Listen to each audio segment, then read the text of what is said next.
Hello guys, இன்னைக்கு நம்ம ஒரு ஓப்பனிங் தான் பார்க்க போகிறோம். இது ஒரு காமனான ஓப்பனிங், வாங்க பார்க்கலாம்.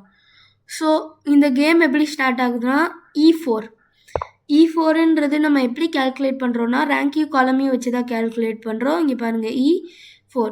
ஸோ இப்படி தான் நம்ம எல்லா மூவ்ஸையும் கேல்குலேட் பண்ணுவோம். அதாவது எங்கே நம்ம பீஸை லேண்ட் பண்ணுறோன்றத சொல்கிறதுக்காக இதை யூஸ் பண்ணுவோம். ஓகே, நெக்ஸ்ட் பிளாக் வந்து இதுக்கு E5 ரிப்ளே பண்ணுறாங்க.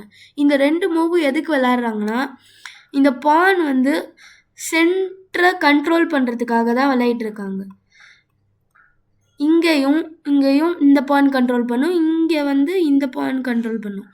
ஸோ நெக்ஸ்ட் இவங்க என்ன விளையாடுறாங்கன்னா நைட் F3 இந்த பானை அட்டாக் பண்ணுறாங்க. அதுக்கு அவங்க ப்ரொடெக்ட் பண்ணுறதுக்காக நைட் C6 விளையாடுறாங்க.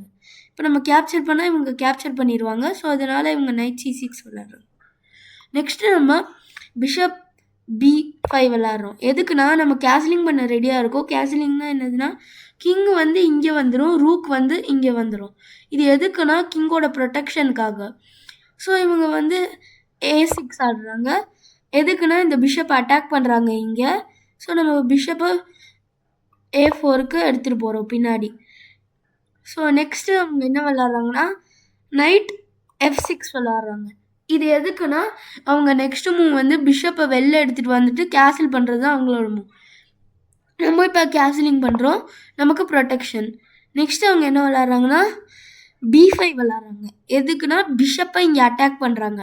நம்ம பிஷப்பை மறுபடியும் பின்னாடி எடுத்துகிட்டு வரோம், பிஷப் B3. இப்போ அவங்க என்ன செய்கிறாங்கன்னா பிஷப் E7 விளாட்றாங்க. இப்போ அவங்க கேன்சலிங் பண்ண ரெடியாக இருக்காங்க. நம்ம ரூக் E1 விளாட்றோம். எதுக்குன்னு கேட்டிங்கன்னா இந்த ரூக் வந்து ஒரு ஃப்ரீயான இடத்துல நிறைய இடத்த கண்ட்ரோல் பண்ணுறது தான் ரூக்கோட வேலை. ஸோ அதனால் நம்ம ரூக் E1 விளாண்டாங்கன்னா இது ஒரு பெட்டர் பொசிஷனாக இருக்கும். இப்போ அவங்க என்ன செய்கிறாங்கன்னா கேன்சலிங் செய்கிறாங்க. ஸோ இதுதான் நம்மளோட ஓப்பனிங். ஓகே கைஸ், பாய். நெக்ஸ்ட் வீடியோவில் பார்க்கலாம்.